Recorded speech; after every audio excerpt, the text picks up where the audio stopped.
All right, so we have applications. So we're gonna go start from here, from our home page, start an application.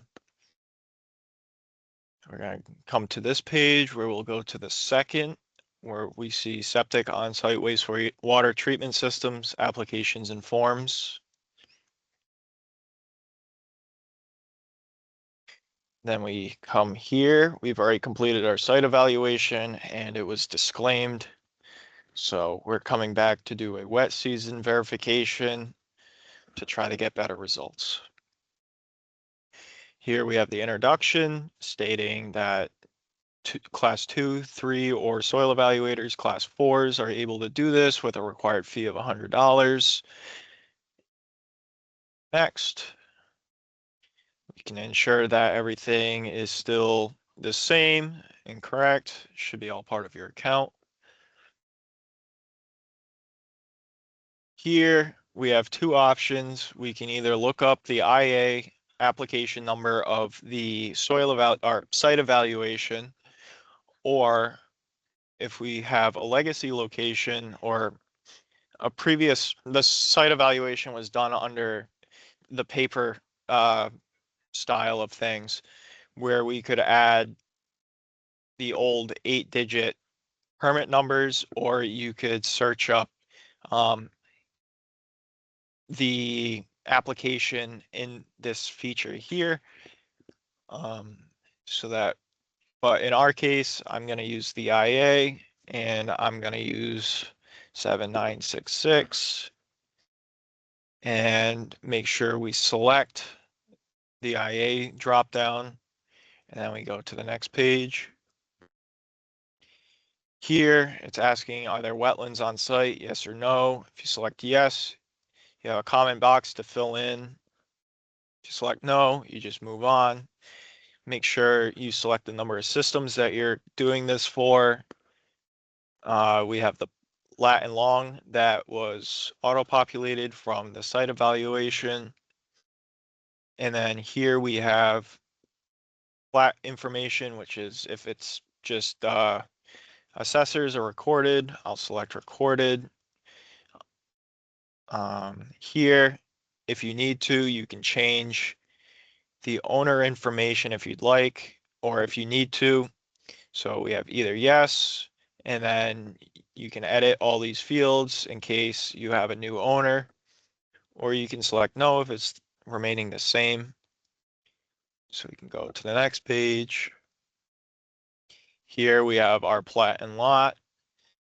If it needs to be updated, say this is being done specifically for sublot number, you can edit it, add your sublot, and make sure you click save.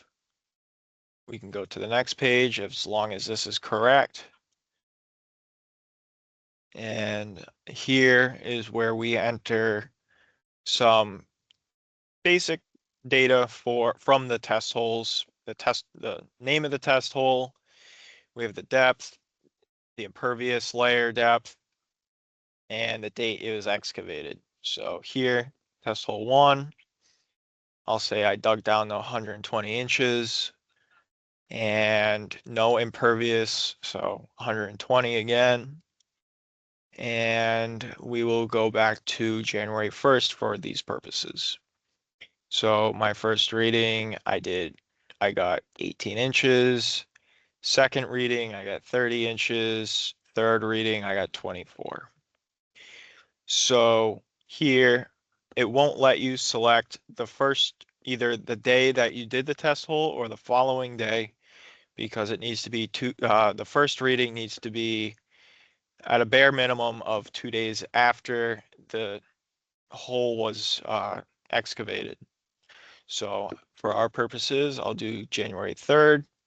Second reading needs to be 5 days after that, so that would be the 8th. And the third reading, another 5 days after that, which would be the 13th of January.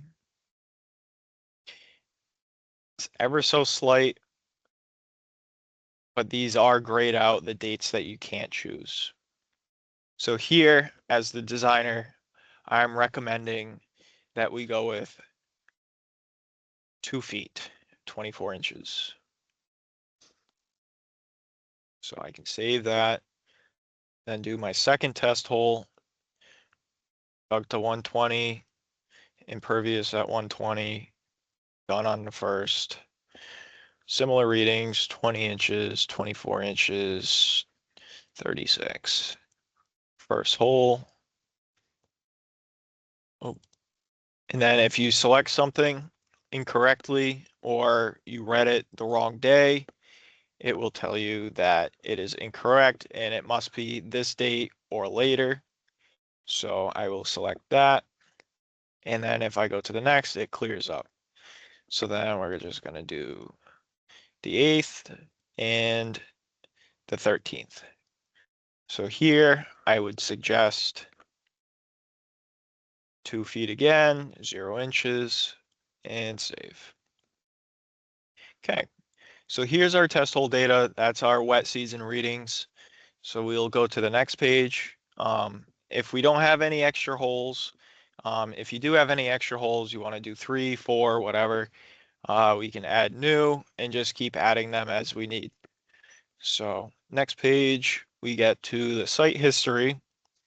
Here, we're asking if we've done any kind of wet season applications on this site, or if there's been any other outs applications on this site. If I select yes, we have previous IA numbers, such as previous wet season IAs, or we can write in the 4-digit number, right, or the 8-digit application number if it wasn't done in the digital application portal.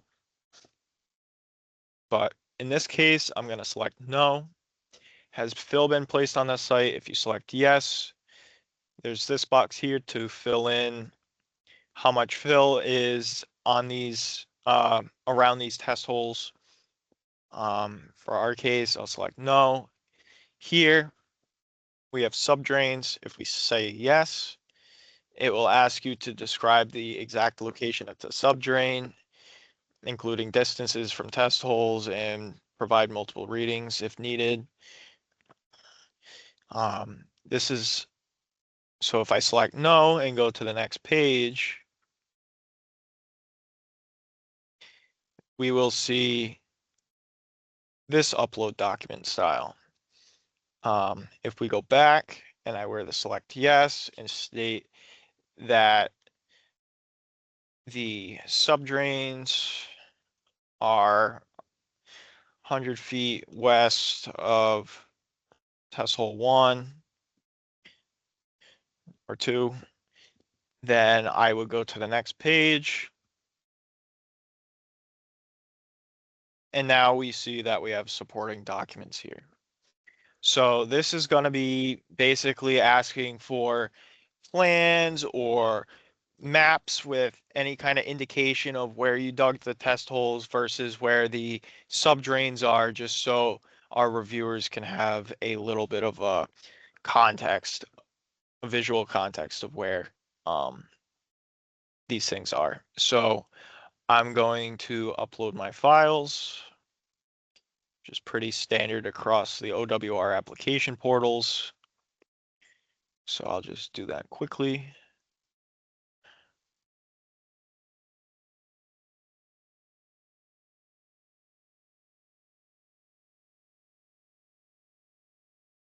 Okay.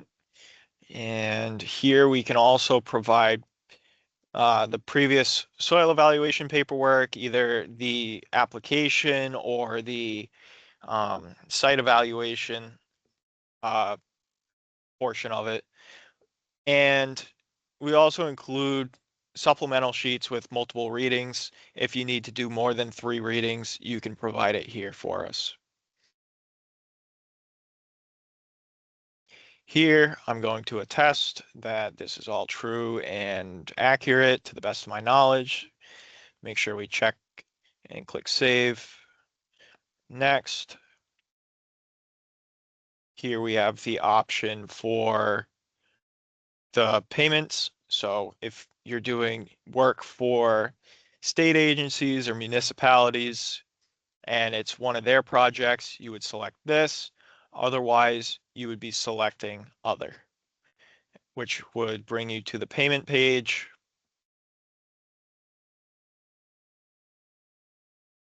Which you can either choose credit card or electronic check.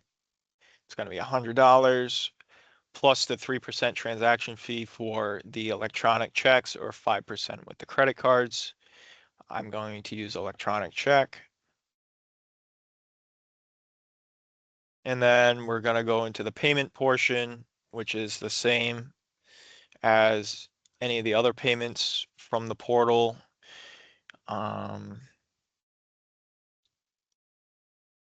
Just going to grab this again.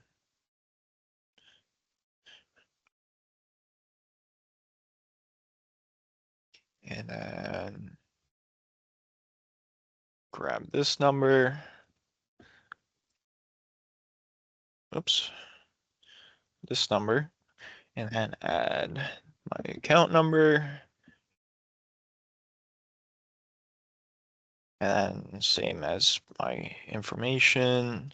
Make sure we go through the terms and conditions so then we can select yes, I authorize. And then here's our receipt stating that I'm the customer, receipt, the date, the amount taken, which is the 103. So base of 100 with a 3% ACH fee, or 5% for credit cards. So it would be 105 or 103. Those are the two options. If you're doing one single septic system. So then we're going to go continue. And here is our successful submission page.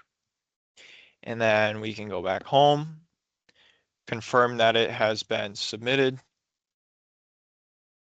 Here we'll see it has been submitted under IA 7967 on 2/16, and the application has been submitted.